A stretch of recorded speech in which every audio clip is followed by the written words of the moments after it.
Welcome to the International Relations Capsule for Shankar IAS Academy. Today we talk about the Rohingya crisis in Myanmar. I'm doing this because of a specific request received from some of the aspirants. Recently, there was a coup in Myanmar on the 1st of February, the day on which the new parliament was supposed to meet. So Aung San Suu Kyi, the civilian leader, and her government were ousted and imprisoned. At the moment, there is a crisis going on there with civilians agitating against the action taken by the army. This story we already covered. But if you look at this particular episode, you will find that the reason behind is really, there may be other issues, but really what is called the Rohingya issue. Rohingyas have been living in Myanmar, or Burma earlier, in the state of Rakhine for decades. In fact, it is believed that they come from the Arab world many years ago. There have been a minority of Muslims in Rakhine state, but they have been growing, and there was something like 1 million Rohingyas inside the Rakhine state. The others were Buddhists. Trouble started in 1970 when there have been some kind of differences of opinion between the Rohingya Muslims and the Buddhists, because the Buddhists looked upon the Rohingyas as foreigners who had illegally migrated into Myanmar. They were denied citizenship, and the regulation was that they will not get citizenship unless their forefathers lived there since 1823. And you had to produce evidence to show that your predecessors lived there before 1823, and then only they would be entitled to citizenship. This is characteristic of Myanmar and even Burma before, that citizenship is given to foreigners very rarely. More than 1 million Indians lived in Burma till 1962 without citizenship. Even today, the Indians who have left behind after almost 1 million Indians left, they are still called foreigners, and they have to take a foreigner's registration certificate to be able to live in Myanmar. They have no other home, but they are still foreigners there. So the same policy was followed about the Rohingyas, and they realized that they did not have a future there. And so they had started leaving and migrating to wherever they could, because the nearest place was Bangladesh. And they spoke Bengali, many of them. And therefore, there was also an impression that they actually were illegal migrants from Bangladesh. So pressure started mounting on them to leave the country. And slowly, many of them left. About 20 years ago, some of them also came to India through Assam and settled down in different parts of India, including Kashmir. And so this was a situation when on 25th August 2017, there was a conflict between the Rohingyas and the local Buddhists. The provocation was, according to the Myanmar government, was that these Rohingyas created some riots in the Rakhine state, and the local people reacted to them, and that is how the conflict started. Two things happened as a result of the conflict. Several of them died, including children, and many of them fled the country, mostly to Bangladesh, and some to other countries also. And many of them died on the way without any support. And so this became a big tragedy. And in fact, the United Nations Secretary General called the Rohingyas as one of, if not the most discriminated people in the world, because it was about 1 million people and they were being driven out of Myanmar. Initially, it was characterized as ethnic cleansing. You must be familiar with this word. In different parts of the world, this has happened, including in Kashmir, when the Kashmiri Pandits were forced out of Jammu and Kashmir. This is to identify a particular group of people, and because of their origin, their color, or their language, systematically they are cleansed. They're sent out of that path and are not allowed to go back. And this is the way in many places this has happened, in order to remove what they consider undesirable people, and then they simply were thrown out.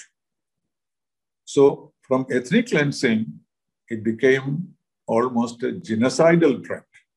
So there's a difference between ethnic cleansing and genocide, because ethnic cleansing means you really force them out of the country. But genocide is killing them for no other reason than their ancestry or their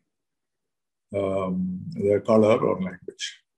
So since they were not citizens, they really had no choice, and they fled to Bangladesh. Of course, Bangladesh could not afford to keep so many of them. In fact, by 2016, there were already about 87,000 of them in refugee camps in Bangladesh. So, and government said only 400 people left, and then they asked them to stop the violence. But this turned out to be a big killing, and at least 288 villages were burnt, and the mass killings continued, and the United Nations characterized it as one of the genocidal acts of the Myanmar government. So the army was completely rash and very cruel. And the hope was Aung San Suu Kyi, who was already part of the government since 2016. And she was considered a great heroine of human rights, because she was herself in jail for many, many years. She fought for the freedom of her supporters and eventually joined with the army to form a government. And she had got a Nobel Prize for her heroic efforts for human rights.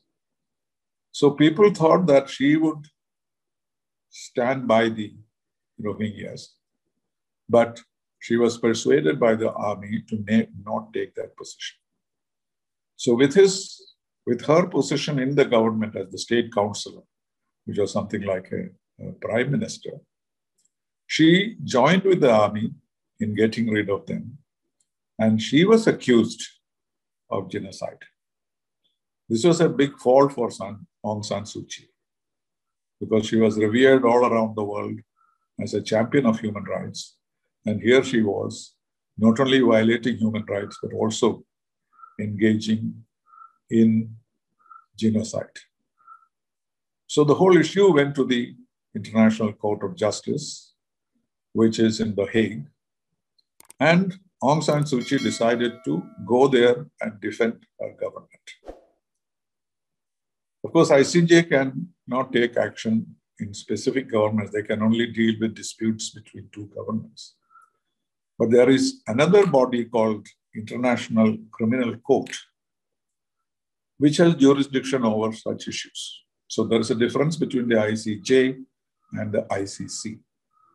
So ICJ passed it on to the ICC, but Myanmar had not signed the ICC. So this is, some countries have not signed. India has also not signed ICC. United States has not signed, because we think that there is a danger of external intervention in the name of international crime. We have heard the case of former Yugoslavia and various others. So some deserving cases, but undeserving cases were brought before the ICC, and they behave like a criminal court, and they can actually punish people who have been head of states, very important personalities. Our worry was, one of the concerns was that since we participate in the UN peacekeeping operations, sometimes the soldiers who participate in the UN peacekeeping operations are hauled up for some minor crime somewhere or the other. And then they are dragged to the ICC. Since we did not want that to happen, India did not sign the International Criminal Court. And Myanmar has also not signed it. But the ICC has now decided that they have jurisdiction over this case because Bangladesh, which is a party to the ICC, is a member of the ICC and an affected party. So this remains undecided as to how this should be tackled at the international level. Meanwhile, the world's attention was drawn to this terrible human tragedy. And thousands of articles appeared in the West, and there was very serious concern about human rights violations. So following this, perhaps this is mere speculation, perhaps Aung San Suu Kyi changed her position and tried to force the army to change its attitude towards the Rohingyas. We don't know. So whatever it is, on the 1st of February, the government collapsed. And Aung San Suu Kyi is in prison with her civilian colleagues. And now there are protests in the streets of Yangon in Myanmar, the capital, no, not the capital, the old capital. And everything remains uncertain. So when the whole future of Myanmar is itself in question, you can imagine what the future of the Rohingyas will be. So the situation is that they are running as much as possible out. Bangladesh wants them to return. They have been pressurizing the UN and the Myanmar government to take them back, but they are in no position to go there because they'll be butchered if they went back. So this is the serious crisis of Rohingyas, and there is no solution in sight. Coming to India's position on Rohingyas, it is believed that about 40,000 Rohingyas moved into India over the years. Our policy, India's policy, is not to turn away the refugees. We know the history of 1971, when Bangladesh refugees came into India and became part of the reason for India's war against East Pakistan, because millions of refugees came to India. And the reason for us to take action at that time was meant to be our need to create peaceful situation in Bangladesh so that these 10 million refugees could go back. And that was considered sufficient justification for our military action. In this particular case, they have been coming and living in different parts of India for about 20 years or so. It was hardly noticed because it was not very large numbers. But when the situation happened in August 2017, after that, Mr. Modi, our Prime Minister, happened to visit Myanmar. And he saw the situation as part of the actions of some terrorist groups. And in the tradition of our opposing terrorist groups attacking other religions, particularly Islamic terrorist groups attacking religions, Mr. Modi supported the Myanmar effort. Though he did not mention the Rohingya specifically, but he said he stood by the Myanmarese government in their action in Rakhine.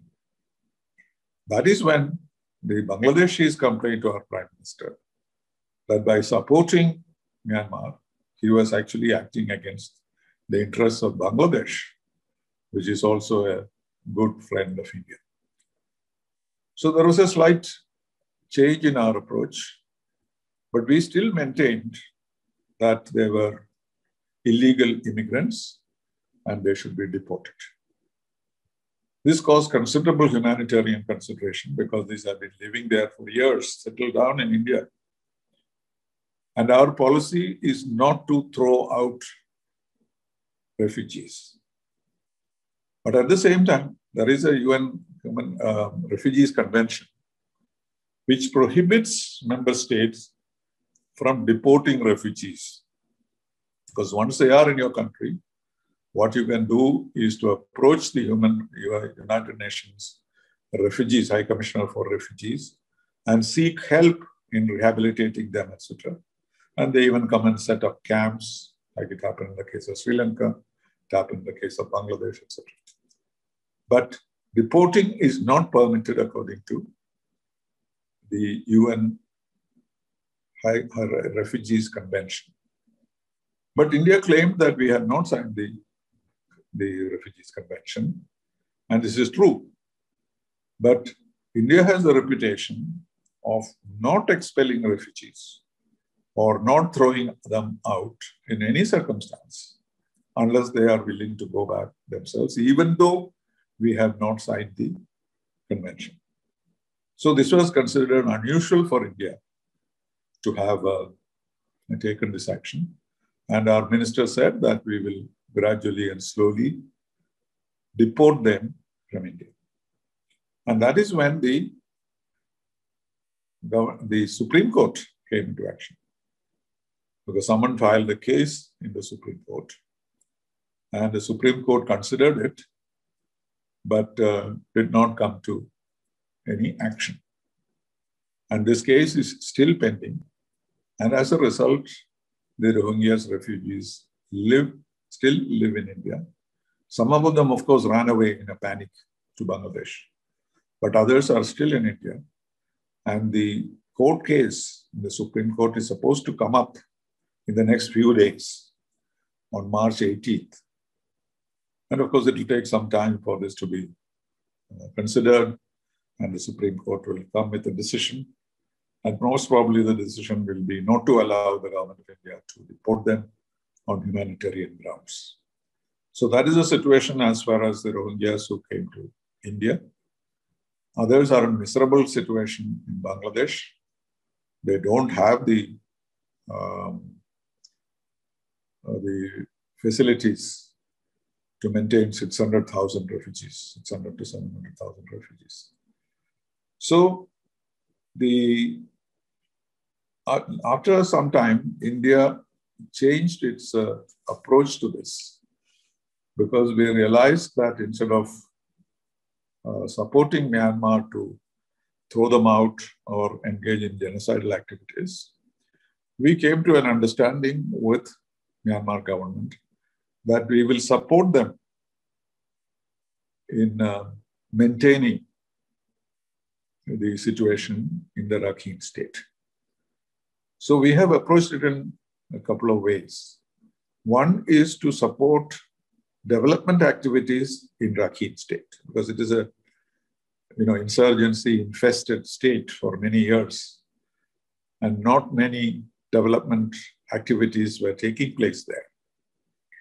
And therefore, instead of asking them to be thrown out or supporting their expulsion of Rohingya refugees, we changed our policy and decided to help Myanmar in setting up projects there with our assistance for the sake of developing the Rakhine state, which might eventually lead to greater peace and stability and development there.